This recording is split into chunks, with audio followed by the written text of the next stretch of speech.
All right, y'all. So to me, Cassie's husband's statement reads as y'all need to back up. I'm going to support my wife no matter what. I don't know what y'all thought this was. Like, that's what it reads as to me. Let's get into it. Way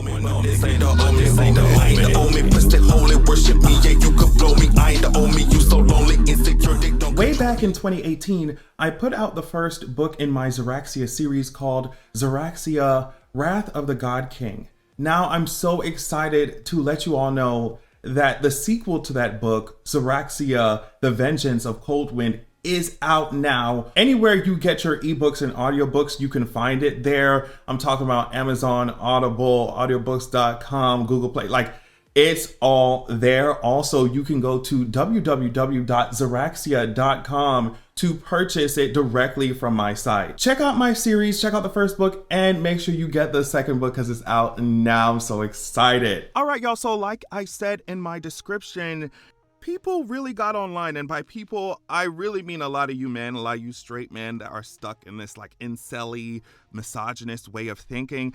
But a lot of people really got online talking about, oh my gosh, how could Cassie's husband's name is Alex Fine. How could Alex stay married to her after hearing all this testimony in court and blah, blah, blah, blah, blah. Like, I'm going to get into why I think that is so crazy. But first, let's talk about some dumb tweets that we saw within this same vein. Safari got online talking about, if I was Cassie's husband, I wouldn't care about nothing she's saying either because it was all before me.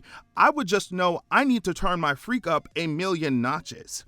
And like, this is somebody who's Safari is somebody who's almost 45 years old. He's wifeless in real life, talking about what he would do as Cassie's husband. You ain't got no wife. You're nobody's husband talking about what you would do in some hypothetical situation. Bro, you got a daughter, right? And you're talking about, I would just know I need to turn my freak up a million notches in response to a woman who was victimized. You have a daughter. And you wifeless, bro, talking about, if I was Cassie's husband, this is what I would do. I'm like, bro, we know what you would do as someone's husband. And the answer is not much. And then after that, you'd get divorced. Please, if I was somebody's husband, we already seen what you would do, bro. Divorce, talking, wifeless in real life. Making some preaching online, girl. This guy was one of the dumbest ones, but he got so many people co-signing him. Right? He said, honestly, I wouldn't even blame Cassie's husband if he divorced her. And so, like, there's so many people in the comments like, yeah. And I'm looking at this like, y'all really thought that this was the first time her husband was hearing about this, like in court, when Cassie's going over her testimony, right? Like, y'all really think that this is the first time that her husband is hearing about this? Like, if Cassie's relationship is one of, like, new relationship is one of support and healing, like, y'all don't think that they've had a conversation about it? Y'all don't think they've talked about it in depth? What type of relationships do y'all get into where you would shame someone you claim to be loving, for being a victim? Yeah, and I'm speaking directly to some of these men. Y'all will never experience true empathy. You will never experience true love. And that is so sad. And it don't even have to be just romantic. Just the way that y'all are speaking about interaction, like human interactions, means that you have no idea what actually being loved, actually experiencing empathy, giving it feels like. Y'all will never experience it. And there's so many issues, right? But the main one is that y'all view survivors of sexual assault as like dirtied and contaminated. Like, that's it. You'll shame them, but not the abusers who did it. And what's interesting is that y'all lock some of these men, lock yourselves in a prison of your own making, because you'll also shame and ridicule male survivors of R-word and SA. So you're doing all this, Kiki, and y'all are very misogynist with it, but it always ends up, y'all always end up shooting yourselves in the foot, because anytime every time we have these conversations, like, oh, what about the men? What about the men? They talk about, but I'm just like, y'all are the ones shaming them and making fun of victims. So what are you talking about? And beyond that, many men also have weird views about body counts and virginity and purity, and how they want women to be pure but not prudes, close your legs but open them to me. Ridiculous.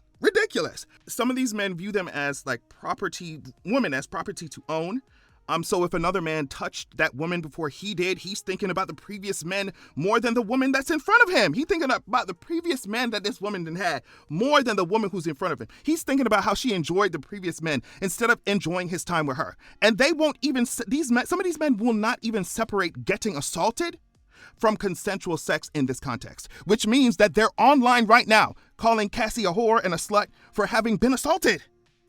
They're calling her a whore for being a victim to this super rich abuser who is paying off officials and police and stuff, right? These men and their underdeveloped brains could never have a great relationship because of the way they think. But technically speaking, they'd give up a great relationship if it ever came out that, the person that they're with, was victimized or forced to do certain things. So now these men, who I'm sure many are abusers themselves, because why else would y'all be defending this person so hard, right? Or this thing so hard.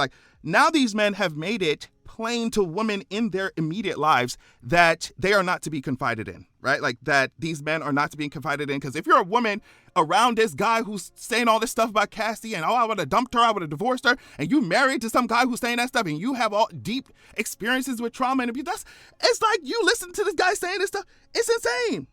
So yeah, Alex saw all y'all talking very stupidly, and he made a statement to CNN, I think through his lawyer.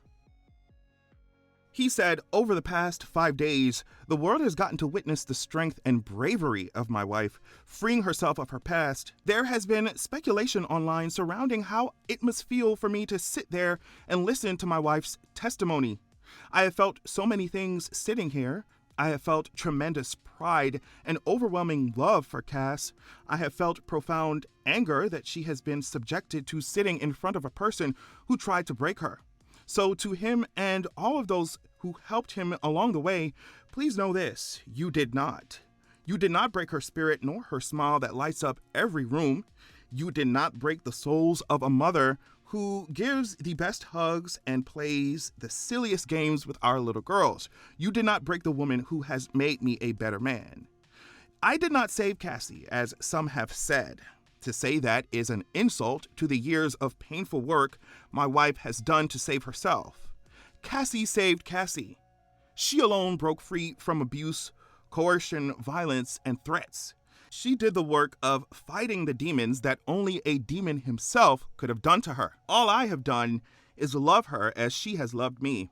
Her life is now surrounded by love, laughter, and our family. This horrific chapter is forever put behind us, and we will not be making additional statements. We appreciate all of the love and support we have received, and we ask that you respect our privacy as we welcome our son into a world that is now safer because of his mom. So yeah, honestly, I am glad that Alex made that statement. They came out there and made that statement just because of all the conversations that have been going on online about this. And also, there have been discussions about the manosphere and all the incel stuff, those platforms, I guess you could say, those mindsets kind of just spreading even faster than they already were. So it's just a lot of these men just gonna have to completely reconstruct how they think about the world, themselves, society, and women, in order for them to not be dangerous to women, to other men, right? But also to themselves, 100%. It's just insane to see how aghast, how taken aback people were by Cassie's husband supporting her like this, even in the face of all the trauma and abuse that she suffered. I just cannot believe that so many people, but at the same time, I cannot believe that so many people were so just disgusted and shocked. Oh my goodness, how could he stay with her after hearing all this? I'm like, the woman was abused. She was being manipulated. She was being forced to do certain things. She felt scared. People paying off the cops and authorities? Just use your brains and stop victim blaming. Oh my gosh. Anyway, thank y'all so much for watching. Love y'all so much, and make sure you have a good goddamn evening. This ain't the only, push that holy worship.